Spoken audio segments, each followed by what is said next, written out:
tu plantes 3 millions d'euros.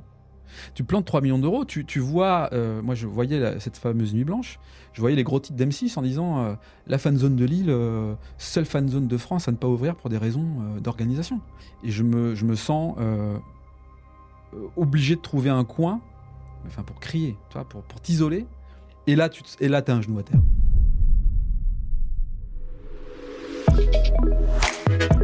Bonjour à tous, bienvenue dans Un genou à terre, l'émission qui vous apprend à vous relever quoi qu'il arrive. Pour ce premier épisode, j'accueille Laurent Stock, fondateur de Natif. On parlera de son parcours, du succès, de l'échec, et puis il y aura quelques autres surprises. Salut Laurent. Salut César. Bon, je sais pas à quoi m'attendre en vrai. On a préparé ça ensemble. Alors toi, tu n'as pas trop préparé. Je l'ai pas préparé du tout même. Alors ce podcast, c'est toi qui l'animeras pour tous les prochains épisodes, mais je trouvais ça intéressant que pour ce premier épisode, tu te retrouves dans la situation de l'invité. T'es habitué finalement aux interviews, mais pas tant que ça en tant qu'interviewé. C'est vrai. Tu stresses ? Non, je stresse pas, mais comme j'ai pas voulu voir les questions que tu allais me poser et que c'est quelque part notre version 0, le pilote, le premier épisode qui va permettre aussi de montrer qu'au fond, derrière l'image qu'on peut se faire d'Insta, de LinkedIn, où tout est beau, tout est rose, eh ben, je trouvais que forcément la notion de résilience et d'avoir un genou à terre, je crois qu'on a bien l'image en tête, était importante et j'avais envie de me prêter au jeu, mais sans forcément préparer, ou en tout cas avoir les questions que tu souhaitais me poser. C'est très bien, c'est parfait comme ça. Ce nom de podcast, justement, Un genou à terre, c'est toi qui en as eu l'idée. Ouais. D'où ça t'est venu cette idée ? Écoute, je me revois à plusieurs reprises confronté en fait à des problématiques qui parfois te prennent la tête vraiment, t'empêchent de dormir. Et finalement, tu as hâte de te réveiller le matin parce que le matin, quand tu te réveilles, tu as les idées plutôt claires ou en tout cas, une nouvelle journée démarre et tu peux apporter des réponses à des problématiques qui te gangrènent la nuit. Et donc, ces problématiques. Et souvent, je me suis trouvé amené à être vraiment un genou à terre, cette image, tu vois, comme on dit, avoir les pieds de plomb. Ça m'est déjà arrivé d'avoir les pieds de plomb. Et bien là, avoir un genou à terre et de me dire, mais mec, il faut que tu te relèves, quoi. Et donc cette notion de un genou à terre m'est venue assez naturellement, en me disant que ça allait être un titre qui permettrait peut-être à chacun de se projeter et d'illustrer son genou à terre. Je trouve que l'image est assez claire. Moi, je te connais bien, mais il y a des gens qui nous regardent, qui nous écoutent, qui ne connaissent pas. Ouais. On va commencer par une question un peu de base. Toi, tu étais quel genre d'élève à l'école ? J'étais pas un bon élève. Pas irrespectueux, bien que pas le dernier à faire quelques petites bêtises, mais pas irrespectueux. Ça, c'est hyper important. Mais certainement avec quelques difficultés scolaires qui m'ont amené forcément dans un système scolaire où tu as un tiers d'excellent, un tiers de OK, puis un tiers de pas bien. Et ben finalement, le système scolaire tel que je l'ai, moi, vécu, c'était le tiers pas bien, on s'en occupe pas, et puis roule quoi. Et puis on est décrié. Puis voilà. Donc je l'ai pas hyper bien vécu, et foncièrement, ça a été aussi un élément qui a permis de me construire après coup. Dans l'envie certainement de démontrer à la fois à moi-même dans un premier temps peut-être, aux autres je sais pas, surtout à moi-même que en fait c'est possible d'y arriver même si t'as pas suivi le parcours qui t'est indiqué à prendre. Je crois qu'il n'y a pas de vraie réponse, vrai chemin par rapport à ça. Tu penses que ça t'a tu penses que ça t'a construit une sorte de force de caractère aussi ? Ouais, certainement. Alors, c'est un peu compliqué parce que du coup, tu dois faire avec le manque de confiance que tu peux avoir. Tu dois faire du coup avec le regard des autres que tu juges être important à ton égard, alors qu'en fait, en vrai, tout le monde s'en fout, ou en tout cas une majorité. Mais tu te construis finalement avec ce manque de confiance et finalement la notion de qu'est-ce que va penser l'autre. Et au fur et à mesure du temps qui avance, qu'est-ce que va penser l'autre t'apprends à t'en foutre. C'est pas grave. C'est pas bien grave. Alors aujourd'hui, on le disait, tu es CEO de Natif, mais auparavant, tu as eu une longue carrière, notamment pendant de longues années au sein du groupe La Voix. Vieux ça. Mais je voudrais qu'on revienne sur l'un des moments qui a été les plus excitants, mais aussi les plus effrayants de ta carrière. Est-ce que tu peux nous parler de l'organisation de la Fan Zone de Lille en 2016 ? Je vais te parler surtout de mes 40 ans. Ok. Parce que je m'étais dit à l'époque, pour mes 40 ans, tout comme pour mes prochains 50 ans, dans un an, je veux faire un truc grand. Je veux faire un truc qui va marquer ma vie professionnelle et qu'au fond, a marqué ma vie professionnelle et a embarqué aussi ma vie personnelle, en fait. En vrai. Mais ça, c'est toujours en lien avec le manque de confiance. Enfin, c'est pas tant le manque de confiance, la volonté de répondre à des défis. Moi, ce qui m'excite, c'est de répondre à des défis.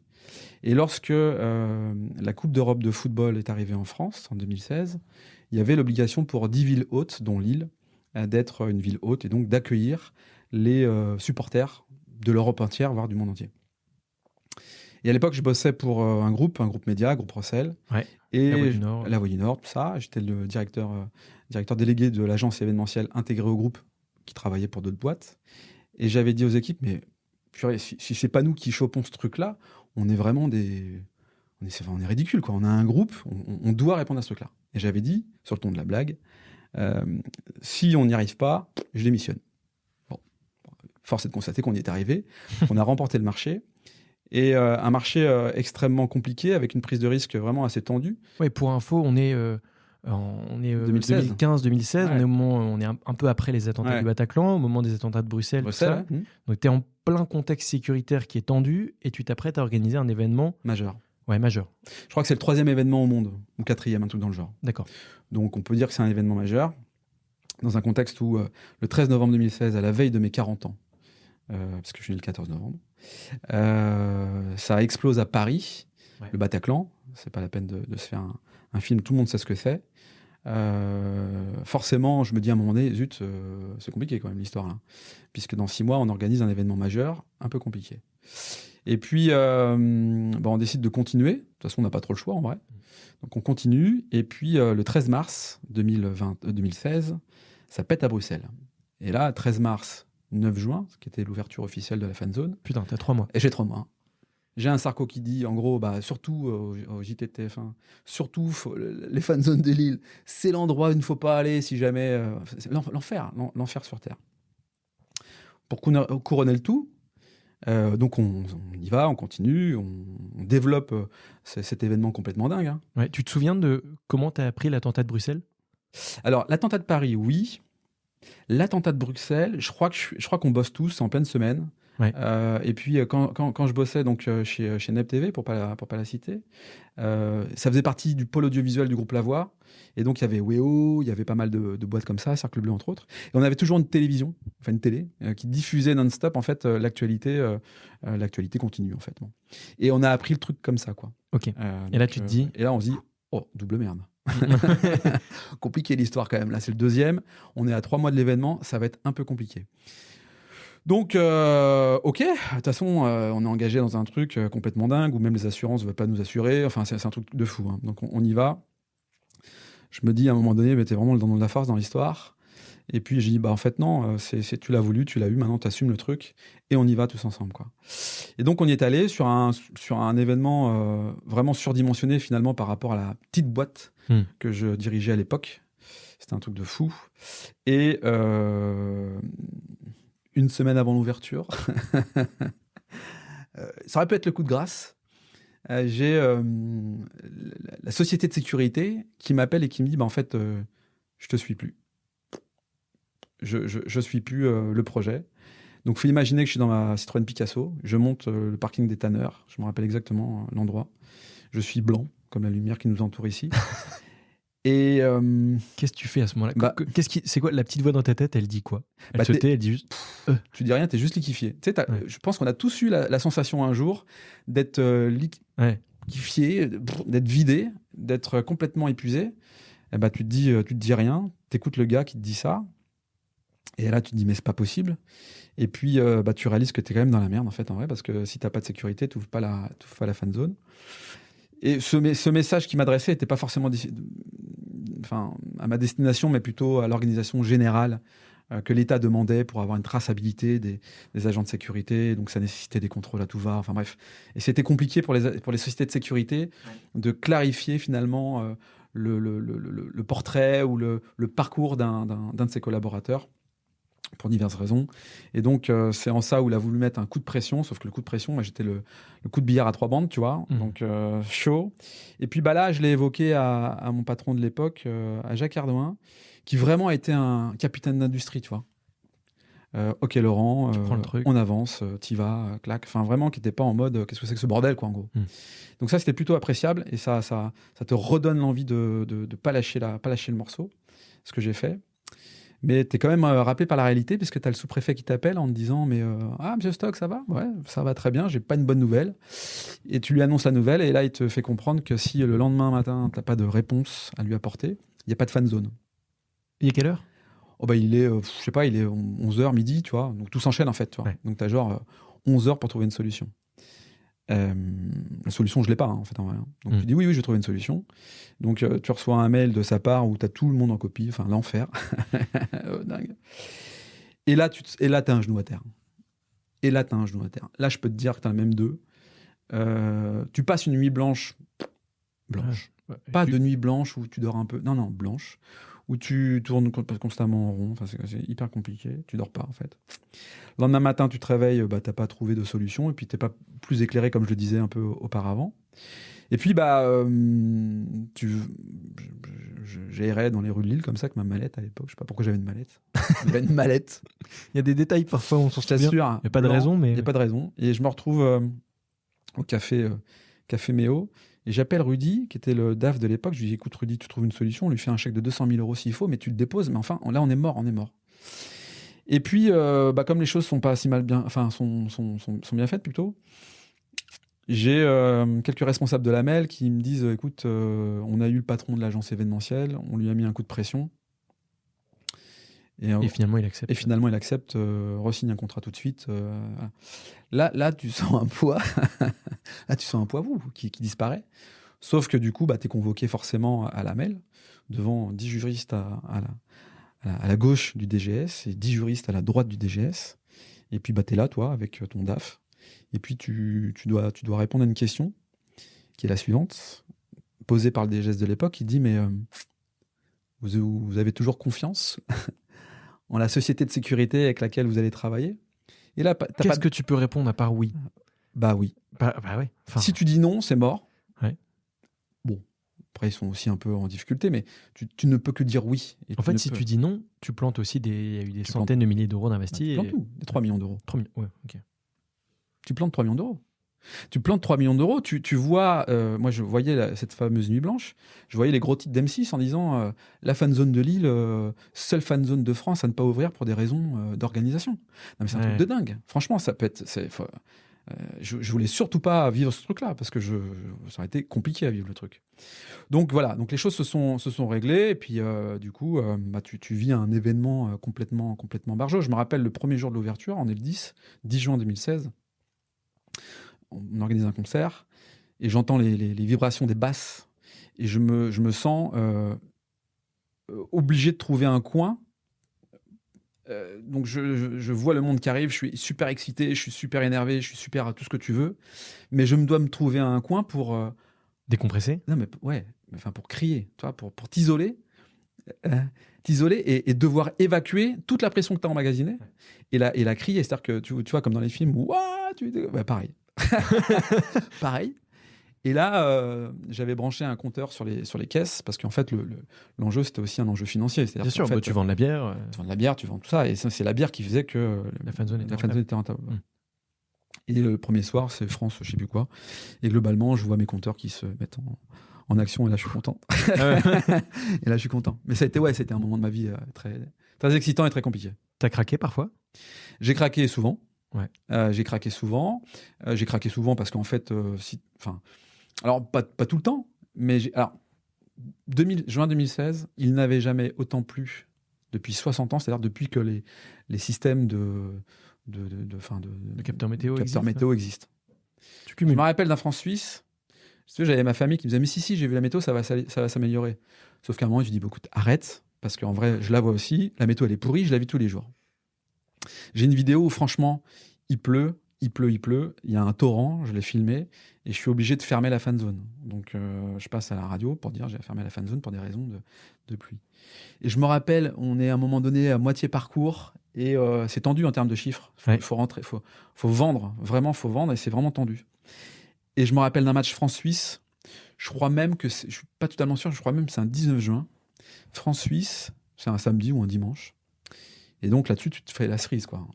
Un match de l'équipe de France. Ouais, t'espères que niveau conso, ça va y aller. Alors les Français sont pas les plus généreux. Hein. Dans l'ordre, t'as les Anglais, c'est des barjots. Ouais. Dès qu'il y a de toute façon, c'est cool. Dès qu'il y a un but, ils rebalancent les bières, ils reviennent. Ça, c'est cool. par 12 pintes. Les Belges, consommateurs à dingue. Donc t'as ton France-Suisse qui commence. France-Suisse, on est en réunion de préparation, il est 11h du matin, il se met à pleuvoir. J'anime la réunion, je stoppe la réunion, je dis excusez-moi, je sors. Je sors, pareil, double craquage. Parce que la pression est tellement forte qu'à un moment donné, t'es obligé de la sortir, sinon tu craques. Ton anecdote, ça me fait penser à ce qu'on a vu il y a pas longtemps, quand il y a eu la pluie pour la cérémonie d'ouverture des JO. On a vu la vidéo de l'organisateur qui craque complètement. Il pleut. Mais moi, mon truc, c'est rien à côté. Enfin, t'imagines Ouais. mon truc. Mais malgré tout, en fait, c'est marrant de se dire qu'un événement météo peut... Il y a un tel niveau de pression que finalement, tu essaies de tout contrôler. Tu peux pas. Et un petit paramètre comme ça peut tout faire. Tout foutre en l'air. Tout foutre en l'air. Pas. Et là, tu vois, je t'évoquais tout à l'heure le sentiment, la sensation des pieds lourds, enfin des pieds de plomb, là. Et bah là, t'as vraiment, quand tu te poses 5 minutes, t'as vraiment le genou à terre en disant putain, là, je prends cher. Là, c'est compliqué. Mais de toute façon, t'as pas le choix. Donc relève-toi. Tu te dis, comment tu réussis à te relever dans ce moment-là? Parce que t'aurais pu être tenté aussi de te dire, bon allez, on arrête. Non, c'est pas possible. T'aurais pu, en vrai. J'aurais pu, mais c'est pas possible. En fait, je pense que non, t'as raison. Foncièrement, j'aurais pu. J'aurais pu être tombé malade. J'aurais pu. Tu vois, je veux dire, tu peux avoir ta famille qui te dise, tu peux avoir ta famille qui te dit, voilà, tu vois dans quels états ça te met, arrête. Ouais. Ma famille m'a soutenu. Ouais. Ma famille me connaît. Ouais. Ma famille sait que je lâche pas facilement le truc. Et donc, du coup, j'ai ma femme, Audrey, qui me ramenait parfois des petites gélules à base d'herbes, là. Ah, légal, hein. Ouais. Des compléments alimentaires, tu sais. Bon, je sais pas si ça avait un effet, mais en tout cas, ça me faisait du bien de voir que j'avais autour de moi des gens qui m'accompagnaient. Ça a été extrêmement dur, mais c'était un échec. Je lâchais le truc, c'était un échec. Ouais. Et c'était la honte, en fait, en vrai. Tu vois, il y a ce sentiment de travail non accompli, de honte et d'échec, quoi. Oui, et puis on a tous une part d'ego aussi, et t'as pas envie d'avoir ton nom au titre des journaux. C'est ça. Il a raté. Ouais. Okay. Oui, désolé. Bon, super. Bon, comment ça se finit toute cette histoire? Donc, tu fais la fan zone de Lille, qui au final est un carton. Bon, au final, c'est une belle carte postale. Ouais. C'est un carton. On me redemande parfois. Ça a marqué profondément ma vie professionnelle, ça c'est sûr. Ça s'est bien terminé puisqu'il n'y a pas eu un seul blessé, un seul mort. Voilà, tout s'est bien passé. La carte postale est vraiment très très belle. Après, c'est comme toutes les fins de production. Tu découvres des trucs. C'est jamais très simple. Au fond, j'en retiens quelque chose d'extrêmement positif, tu vois. Ça va faire bientôt, en 2026, donc 10 ans. J'ai rencontré plein de gens. J'ai rencontré des gens incroyables. J'ai observé des gens. Je me suis aussi découvert dans une situation critique extrêmement forte, tu vois. Et donc, ça te permet de te dire, OK, je suis capable de gérer ça. Et derrière, ce qui est assez fou, c'est que quand j'ai des sujets qui m'occupent la nuit, parfois, je me rappelle ces moments-là en me disant, mais attends, en vrai, c'est rien ça par rapport à ce que tu as vécu là. Ouais. Tu vois. Et donc, du coup, ça, c'est un vrai marqueur dans ma vie professionnelle, en fait. Je voulais te poser une question. Tu ressens quoi le jour d'après, quand c'est fini, quand voilà, la fan zone c'est fini, tu viens de vivre l'événement le plus important que jusqu'alors tu n'as jamais vécu. Qu'est-ce que tu ressens? C'est le grand vide. Ouais, non, mais ça, je pense que tout le monde ressent la même chose quand tu vis un truc incroyable. Derrière, tu reviens dans le quotidien. C'est le grand vide. C'est vraiment le grand vide. Donc, le grand vide, heureusement qu'il était pendant les vacances. Donc, on avait plein de trucs, c'était cool. Tu vois, ça permet aussi de faire refocuser sur ta famille, sur tes amis. Tu sens une forme de fierté autour de toi, donc c'est plutôt cool. Voilà, c'est les conséquences d'un événement réussi. Puis après, tu dois reprendre la vie quotidienne après tes vacances.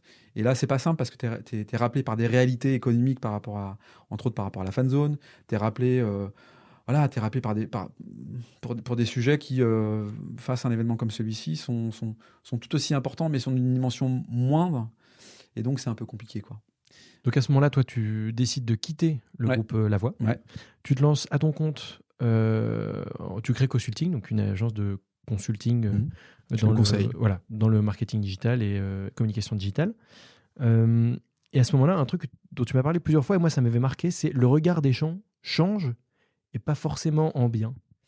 Ouais, ça c'est incroyable, mais je pense qu'il faut être conscient de ça. C'est-à-dire que ce que tu dis là, c'est très juste. Je quitte l'entreprise parce que ça fait 10 ans, à 40 ans, ça fait une dizaine d'années que je veux créer ma boîte. Ouais. Et ça fait 10 ans que je me mens pas, mais je crée pas ma boîte. Donc à un moment donné, je me dis, mais mec, ça fait 10 ans que tu veux créer ta boîte, c'est peut-être le moment. Le moment est venu.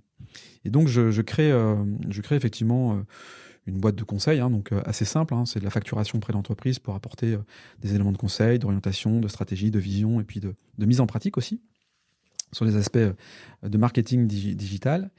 Et ce qui est fou, c'est que c'est là où tu vois bien, en fait, je dirais, ta posture professionnelle, l'importance qu'elle peut avoir dès lors où tu quittes un poste, une entreprise et t'es plus considéré. Donc on voit bien que ça écrème les vraies relations.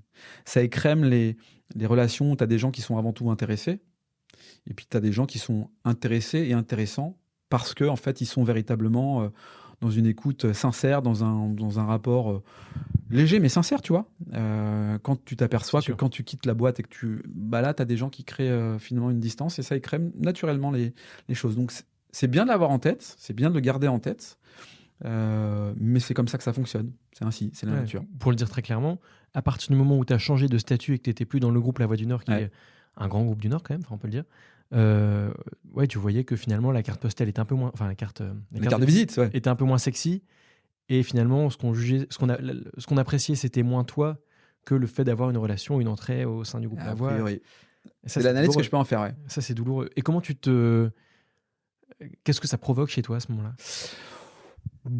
Ça provoque forcément, tu dis tiens, la nature humaine elle est bizarre quand même, ça provoque des interrogations et puis ça provoque, je te le dis, un écrémage naturel où tu dis ok, je sais sur quel pied danser maintenant et ça provoque aucune aigreur, ça provoque pas tout ça, ça provoque juste un constat, voilà, qui te permet d'avancer, parce que si tu t'arrêtes sur ces trucs là, t'as pas fini en fait. Voilà, t'as pas fini. Donc au moins ça fait le tri naturellement. Ça fait le tri naturellement et en vrai avec joie quoi. En fait, c'est pas grave. C'est pas grave. Quand je te parlais tout à l'heure de la notion de famille et des amis, c'est malgré tout c'est ça le plus important. Après on peut avoir évidemment et tu le sais, t'es le premier placé, des relations professionnelles amicales avec qui ça se passe bien, qui a des vrais trucs partagés. Au fond, c'est ça que ça m'a provoqué. C'est-à-dire que fréquenter des grands groupes m'a amené à me dire oh là là, je veux plus cet aspect politique, je veux plus de tout ça, ces relations qui sont du fait. Je veux des vraies relations, je veux être avec des gens, je veux vivre un truc quoi. Et c'est ce que j'essaye de faire d'ailleurs avec Natif. Donc c'est joyeux, c'est douloureux, c'est tout ce que tu veux, mais c'est empreint d'émotion et j'ai envie que ça ressemble à ce que j'aimerais intégrer au sein de l'entreprise. En 2020, il se passe un nouvel événement que personne n'avait prédit qui s'appelle le Covid. Et pour toi, c'est le début d'une nouvelle histoire. Est-ce que tu peux nous en parler ? Ouais, 2020, je pense on est tous confrontés à cette problématique-là. Le Covid, on est tous chez nous. Et comme je le dis j'ai enregistré trois épisodes qui racontent l'histoire du Covid et tel que je l'ai vécu à travers la création d'une série de podcasts que, de manière très naïve, je produis, considérant finalement que la meilleure défense, c'est l'attaque. Je pense que c'est dans mon tempérament d'être aux aguets et de me dire ok, on y va quoi. Là, on y va. Et du coup, j'avais en tête d'enregistrer donc une série de podcasts, des podcasts pour mettre en avant finalement les entrepreneurs, les entrepreneuses de la région des Hauts-de-France. Alors, particulièrement de la métropole pour des raisons pratiques au début. Et puis l'emploi du temps, les excuses sont toujours là pour te polluer un peu la tête. Mais le Covid est arrivé à point nommé parce que finalement on avait tous le temps de faire des trucs. C'est sûr. T'es chez toi, t'as ton micro. Je suis chez moi, j'ai mon micro, j'avais mon Zoom, tout ça, tout mon matériel que j'avais acheté. Et j'y vais. Je me dis ok, j'y vais. Ouais, je vais en faire 2 par semaine. Et puis je commence à tâter le terrain. Je me dis 3, ça pourrait le faire. Puis je retâte le terrain. Et puis en fait, j'en ai fait un tous les jours pendant 8 semaines. Le Covid, c'est ça, 8 semaines. Ouais. Et au début, où je me suis dit, qu'est-ce que je fais ? Je me lance pas. C'est le fameux syndrome de l'imposteur. M'a amené à me dire, puis merde, en fait, en vrai, qu'est-ce que je risque ? Les gens qui veulent, pareil, tu vois. Les gens qui veulent pas écouter n'écoutent pas. Les gens qui veulent écouter écouteront. Et puis, comme ça, j'avancerai en me faisant plaisir, en essayant d'apporter ma pierre à l'édifice. Puisque à l'époque, c'était un podcast qui s'appelait Si c'était mieux après. Ouais. Et l'idée, c'était d'aller faire le tour d'entreprises principalement qui étaient confrontées à cette problématique et de savoir comment ils faisaient, comment ils géraient le lendemain, le management, leur entreprise. Et je trouvais ça assez intéressant d'entendre des voix de dirigeants qui, du jour au lendemain, je pense par exemple, à Alexis de Villers de la société du groupe Live, boîte événementielle, du jour au lendemain, zéro, boum. Zéro, plus de chiffre d'affaires, plus rien. Comment tu fais? Comment tu supportes ça? Comment tes nuits sont-elles? Comment tes collaborateurs, tu les gères? Enfin bref, comment? Toujours être sur le comment. Et puis je me suis éclaté, ça a marché, j'ai créé une communauté, et puis c'est là où je me suis dit, on pourrait peut-être en faire un business. J'avais senti le truc, et on en est là aujourd'hui. Donc aujourd'hui, Natif a bientôt fêté ses 4 ans. 4 ans. C'est quoi, toi, ton plus beau souvenir chez Natif? Donc Natif, je précise pour les personnes qui ne nous connaissent pas, voilà, c'est ici. Pour le dire simple, comment tu résumerais la mission de Natif, toi, en 3 phrases? Je sais que tu es meilleur que moi là-dessus. Oh là, attends, tu mets la pression là. Non, mais je dis souvent, c'est stimuler l'engagement des communautés par l'audio. Alors, stimuler l'engagement des communautés par l'audio, ça veut dire que la puissance de l'audio, quand on rentre dedans, apporte en tout cas, je trouve, des émotions qui sont assez rares. Je te prends un exemple. Là, on a sorti avec la compagnie des guides de Chamonix une série de podcasts qui s'appelle Suivez le guide, qui est animée par Lola Fourmi. Et dans l'épisode 3, on a Sylviane, qui est la première femme guide de la compagnie des guides de Chamonix. La compagnie des guides de Chamonix, c'est 100 ans. 200 ans. 200 ans, pardon, 200 ans. Et c'est la première femme. Et Sylviane, elle a quel âge On va pas oser dire un âge parce que j'ai peur de me planter. Mais en tout cas, elle a un certain âge. Oui, mais enfin, elle est hyper active, en activité. Et honnêtement, à un moment donné, quand elle raconte l'histoire avec son client qui finit à l'hôpital, qui l'appelle en disant mais tu m'as guidé jusque-là, viens m'aider, viens me supporter jusqu'à la fin. Je te jure, c'est vrai, j'avais les frissons, c'était un truc de dingue. Et donc, cette mission qui consiste à stimuler l'engagement des communautés par l'audio, en provoquant de l'émotion, en provoquant de la proximité, en provoquant des émotions, c'était ce que j'avais envie de mettre en place avec Natif. Et on y arrive en fonction de nos clients qui sont plutôt, pour certains, corporate, d'autres un peu moins. Mais c'est ça l'idée. Donc mon souvenir, c'était ça ta question? Ouais, c'est quoi ton meilleur souvenir chez Natif? mais les souvenirs que j'ai, c'est avec les gens qui constituent Natif, avec toi, avec Grace, avec anciennement Thomas, avec Camille aujourd'hui, Noé, Alban. Il y a plein d'étapes en fait. Il y a l'aménagement, le déménagement, la création du studio, l'évolution de nos offres, l'intégration de nouveaux clients qu'on n'imaginait pas. Je peux pas dire que j'aurais un seul bon souvenir parce que ça voudrait dire que l'aventure se termine et que je devais retenir une seule chose. Non, c'est jusqu'ici en tout cas. Ouais, jusqu'ici c'est un ensemble. Je pense que c'est une vision assez globale que je peux avoir et qui m'amène à me dire c'est pas mal le parcours qu'on fait jusqu'à présent parce que toi, t'es arrivé il y a 3 ans maintenant, ton évolution, elle est flagrante, quoi. Tu vois, c'est sympa. Non, mais c'est vrai. Elle est flagrante, elle est essentielle à l'entreprise. Donc ça, c'est plutôt cool. Voilà, je sais pas de... Question moins sympa. Donc, on est sur un podcast qui s'appelle Un genou à terre. Quelle était la plus grande difficulté, toi, que tu as rencontrée en tant que chef d'entreprise? Là encore, c'est un ensemble. C'est pas se projeter. Se projeter, ça va.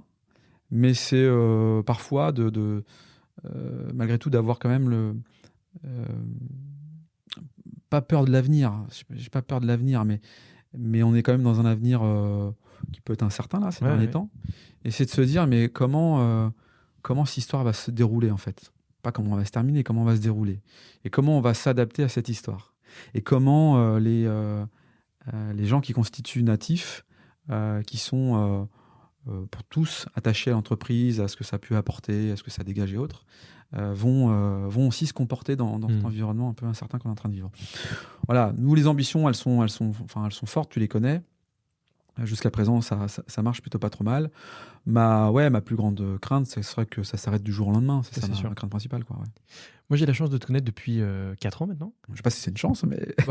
mais ok, à mon sens, si. Et tu es quand même quelqu'un qui a la niaque, qui est un compétiteur. Ouais. Tout à l'heure, tu disais, ça vient peut-être un peu de ton parcours scolaire, mais sinon, voilà, je voulais te demander d'où ça te vient, ce côté où tu t'es mis à courir là depuis 1 an, et j'ai l'impression que ça te fait pas mal de bien aussi. Est-ce que ça joue à fond? Voilà, comment est-ce que ça s'acquiert, la niaque? Est-ce que ça s'acquiert, la niaque? Je pense que c'est un trait de caractère, déjà, qui peut s'acquérir par les épreuves de l'école, on l'évoquait tout à l'heure, par des vexations, par l'envie d'aller plus loin, par le goût de la compétition. J'ai le goût de la compétition, mais c'est sympa, mais je n'ai pas l'impression d'être j'aime bien les défis, tu vois. J'aime Oui. bien faire des trucs, j'aime bien les coups de projecteur différents. J'aime bien faire des choses différentes, différemment. Ça, j'aime bien. Je sais pas si c'est pour attirer la lumière. En tout cas, c'est pour me faire plaisir. Ça, c'est déjà pas mal. Et effectivement, tu le disais, j'ai entamé la course à pied. C'est aussi un peu une inspiration de vous tous. Alors toi, tu cours pas, mais bon, il y a plein de choses qui m'ont inspiré. Il y a plein de choses qui m'ont inspiré chez toi. Je pense qu'on est l'addition des inspirations, des influences que les uns les autres peuvent. Et Grace qui court, Grace qui fait partie de l'équipe, ça m'a inspiré, ça m'a donné envie. Donc les inspirations, elles sont fortes chez moi. J'aime bien regarder un peu et je me dis souvent, je me dis tout le temps même, s'il est capable de le faire, je suis capable de le faire. Je ne suis pas plus con que les autres. On m'a suffisamment, quand j'étais jeune, fait penser le contraire. Stop. Je ne suis pas plus con que les autres. Avec un peu d'écoute, un peu d'intelligence parsemée, je peux y arriver. Et avec beaucoup de travail, beaucoup d'envie, beaucoup d'erreurs, beaucoup de redites. Et avec un truc qui consiste à dire le ridicule ne tue pas. Oui, important de le rappeler. Ouais. Personne t'attend. Je dis souvent. 2, les gens oublient vite. 2, les gens oublient vite. Et 3, le ridicule ne tue pas. Donc, fais des choses, tente des choses. Ça marche, c'est bien. Ça marche pas, tant pis, continue, relève-toi, t'as un genou à terre. Et je pense que c'est tout cet état d'esprit. Et cette notion d'être regardé un peu différemment des autres, ou d'avoir la sensation d'être regardé différemment des autres, t'amène à te dire, tu vas voir ce que tu vas voir. Et du coup, tu te mets une certaine pression. Est-ce que ça t'a déjà joué des tours ? Ouais, j'ai tenté des trucs, tu vois, j'ai tenté des trucs. Moi, il y a un truc sur lequel j'aime bien réfléchir, c'est les longs trajets de voiture. Bon, faut que j'occupe gros départ en vacances. Gros départ, au lieu d'être comme ça, forcément, quand tu as un temps d'occupation, moi, je pense à des trucs. Et je m'oblige à pencher des trucs. Et tu sais, avant mes 40 ans, j'avais dit crée ta boîte, sinon tu te mens à toi-même. Et j'avais créé à un moment donné Jambon Privé. Jambonprivé.com. C'est comme vente privée, mais tu vends du jambon. Tu vends du jambon. Parce qu'il y avait un marché sur le sujet à l'époque. Et j'avais commencé à opérer en fait une démarche auprès des meilleurs jambons de France et d'Europe. C'est complètement con. J'avais créé un logo, j'avais créé un site internet, il y a une page Facebook, jambonprivé.com. Mais on s'en fout. Le ridicule ne tue pas, heureusement. C'est complètement con comme idée. Mais en fait, des idées connes, il y en a plein qui ont marché. Ouais. Mais c'était l'envie de comprendre et d'avancer et de me dire, OK, comprends comment fonctionne la création d'un site internet, comprends comment fonctionne une page Facebook, comprends comment fonctionne un logo, comprends comment fonctionne un processus d'achat auprès pas de grossistes, mais de producteurs. Comprendre pour apprendre et pour avancer. Et ça, je trouve ça assez marrant. Et à un moment donné, j'avais aussi pensé à un restaurant sur pas des paupiètes, bref, j'avais pensé à un concept de restauration qui s'est pas fait, mais le ridicule ne tue pas. Il faut penser des trucs les plus fous et tenter. Et si ça marche, c'est bien. Si ça marche pas, tant pis, tu passes à autre chose. Ouais, je voulais te poser la question toujours sur cet aspect pression que tu te mets. Ouais. Comment toi, tes proches, ils le vivent ? Heureusement que j'ai une femme qui accepte tout cela quand même, qui me canalise. Le sport m'aide beaucoup là, actuellement. Comment mes proches le vivent ? Ils me connaissent bien. Je me connais bien aussi, donc je sais que je peux être vraiment parfois un peu chiant en fait, en vrai. Non, mais heureusement que j'ai un couple costaud, solide, tu vois, parce qu'en fait, en vrai, ça aurait pu être compliqué. Donc ça, c'est cool. Ouais, on me connaît un peu, et puis après, on m'accepte comme je suis. Oui. Et c'est comme le bon vin, tu sais, ça s'améliore avec le temps. Donc j'essaie de j'essaie de m'améliorer. C'est important pour toi le regard de tes proches sur toi ? Ouais, c'est important. J'essaye de donner, à travers, je pense que tout le monde fait pareil. J'essaye à travers mon comportement, mes actions, de donner déjà le meilleur de moi-même pour que mes enfants puissent se dire, mon père, il est ce qu'il est, mais en tout cas, il lâche rien, quoi. Il y va. Il a des valeurs qui sont les siennes. Il a un franc-parler. Il dit ce qu'il pense. Il met parfois le tact ou pas, mais en tout cas, ça n'a jamais pour vocation de faire mal, de blesser. Ouais. C'est pour essayer d'aller vite, mais c'est pas toujours bon de vouloir aller vite. Mais en tout cas, j'ai un tempérament où il faut que ça aille faut que ça aille vite, et ce qui peut être agaçant parce que parfois tu comprends des choses que les autres ne comprennent pas immédiatement, et du coup tu peux t'agacer par rapport à ça, tu vois. Et c'est pénible pour l'autre, surtout, d'avoir un gars comme moi qui va mettre un peu la pression parce que tu comprends pas aussi vite que j'aimerais que tu comprennes. Tu vois, c'est un peu chiant, ça. Laurent, j'ai amené un bouquin Yes. qui s'appelle 100 ans, tout ce que tu apprendras dans la vie. Je le montre à la cam. C'est un bouquin moi, que j'aime beaucoup, que j'ai acheté. En fait, je l'ai lu une fois dans une librairie. Ça m'a beaucoup plu. Je l'ai acheté pour ma maman, pour ma famille aussi. Et on voit qu'à chaque âge, il y a un petit apprentissage. Qu'est-ce qu'on apprend à 1 an? Qu'est-ce qu'on apprend à 2 ans, etc. Je vais te lire ce qu'on apprend à ton âge. Tu as 48. Ouais. Alors, attends, on va lire 48. Alors les 48 ans viennent après les 46 et les 47. Donc, c'est « Peut-être apprends-tu seulement maintenant ce que ça fait de perdre quelqu'un. Alors, estime-toi heureux. » Ça, je te le laisse comme ça. Et je vais te demander, je laisse repartir avec. Et je vais te demander de me dire un chiffre entre 1 et 100. Et on va voir un autre apprentissage qu'il y a dans le bouquin. Entre 1 et 100, tu veux que au hasard, ou un chiffre ou un âge qui vraiment pour moi a été... Comme tu sens. Je dirais bien 30. Ouais. Tu apprends que le bonheur est relatif. Tu veux que je te commande ça, c'est ça? Ouais, qu'est-ce que ça t'évoque? Le bonheur est relatif, oui, tu peux te contenter de rien, tu peux avoir un bonheur à travers le regard des autres, tu peux vivre un bonheur différent d'un autre.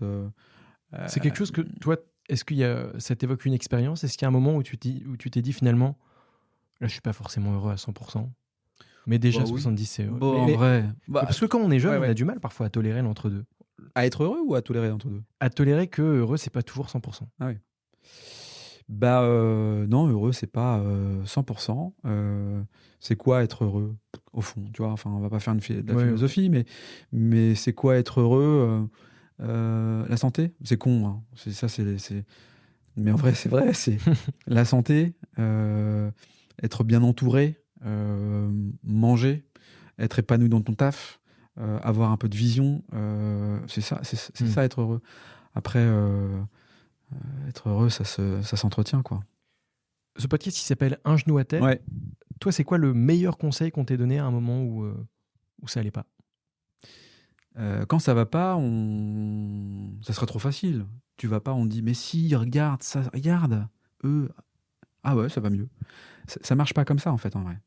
Je pense que c'est sentir effectivement le soutien des autres.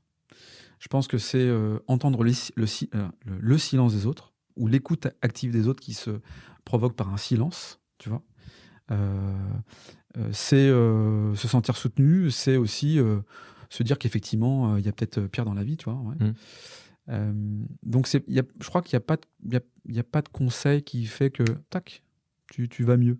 Je pense que c'est intérieurement te poser, respirer, faire du sport, regarder ce qui se passe autour de toi,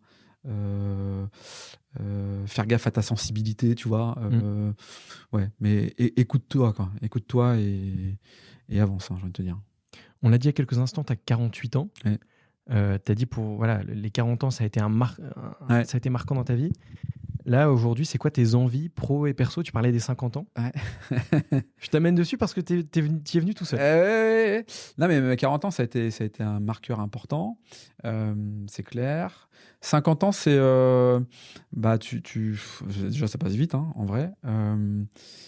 En termes de marqueur professionnel, je pense que, tu vois, la boîte, elle aura en gros 4 ans. 4 ans. Je pense qu'on a bien évolué depuis. Moi, j'aimerais, je le dis souvent, je voudrais qu'on soit le leader de l'audio dans les entreprises en France. C'est mon souhait le plus cher.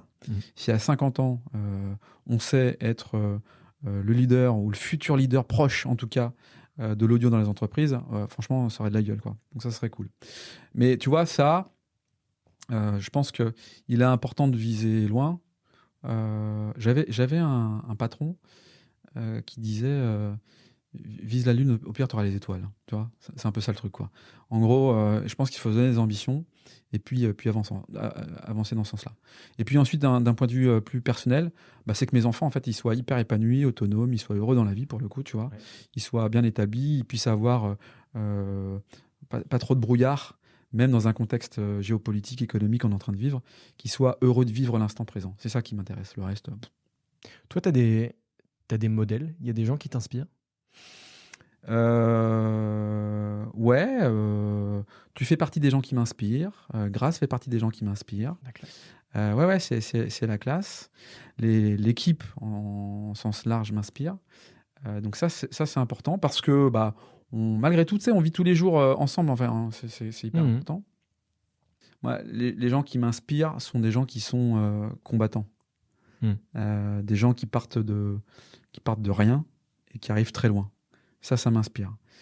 Ça m'inspire dès lors où ils ont été respectueux envers les autres et envers eux-mêmes. Ouais. Ça m'inspire fortement. Pour le reste, les coups de coude, les coups de gueule, tout ça m'inspire pas. Ça, je fuis ce truc-là. En revanche, les gens qui ont une vraie forme d'humilité, de combativité dans le dur et qui y arrivent, ça m'inspire fortement. Ouais. On en recevra peut-être quelques-uns ici. J'espère, hein, c'est l'idée. Hein. On arrive maintenant bientôt à la fin de ce podcast. Toi, est-ce que tu aurais une recommandation de musique qui t'aide à te relever la tête quand ça va pas? Moi, j'aime beaucoup Depeche Mode. Je crois que c'est Dangerous. Je crois que c'est ça. Enfin, globalement, Depeche Mode, ça envoie du steak, quoi. Très bien. On arrive... Voilà, on est à la fin de ce podcast. J'ai une toute dernière question. Toi, ça t'avait manqué d'avoir ton podcast. T'avais, si c'était mieux après, tu avais ensuite la Learning Expedition de France. Mais en fait, ça fait quelques années que... Enfin, tu animes des podcasts pour certains de nos clients, mais que tu n'avais pas eu ton podcast à toi, d'une certaine façon. Ouais. Et ça m'animait de reprendre ce gimmick, ce rendez-vous, en fait, que j'avais vraiment beaucoup aimé dès le début, mais que j'avais lâché un petit peu parce qu'il fallait construire Natif et que c'était nécessaire en tout cas aussi de se concentrer vraiment sur le développement business de l'entreprise pour installer l'entreprise et puis la faire progresser. Mais est venu le moment en tout cas de reprendre le micro, l'animation, parce que je le disais en préambule, ce qu'on voit sur les réseaux sociaux, cette espèce d'envie, est-ce que tout est beau, tout est rose, et puis, grattons un peu derrière, grattons un petit peu ce qui se passe derrière, non pas pour faire un podcast complètement pathos où on est allongé, on parle et puis on pleure, c'est pas le propos. Le propos, c'est de comprendre. Parler vrai, en fait. Parler vrai, ouais. Parler vrai. Parlons un peu vrai, ça fait du bien à tout le monde, je trouve. Et puis, celui ou celle qui est arrivé à la bout de ce podcast-là, déjà, je le salue, je le remercie, parce qu'on se retrouvera donc très prochainement, César. Exactement. Avec un rendez-vous assez régulier. On est en train de déterminer... Ce sera sûrement mensuel. Voilà, ce sera sûrement mensuel. Avec des personnalités qui, dans leur vie professionnelle, personnelle, ont vécu un moment ou des moments qui les ont amenés à justement avoir un genou à terre et à se relever. Parce qu'en fait, c'est par ce biais-là, finalement, des difficultés, des échecs, des problèmes qu'on se relève et qu'on devient de plus en plus fort. Donc ça m'intéresse parce qu'on est tous des combattants quelque part. Et derrière chaque personne qui sourit lorsqu'elle vous dit bonjour, il y a toujours une histoire. Et il faut toujours prendre en compte le fait que derrière ces histoires, il y a des choses qui sont plus ou moins importantes, mais que ça contribue à la personnalité de la personne. Et ça, je trouve ça intéressant de le chercher. Voilà. Merci beaucoup, Laurent. Je t'en prie, César. Un Genou à Terre, c'est fini pour aujourd'hui. Prenez soin de vous, relevez la tête et à bientôt. Ciao, bye.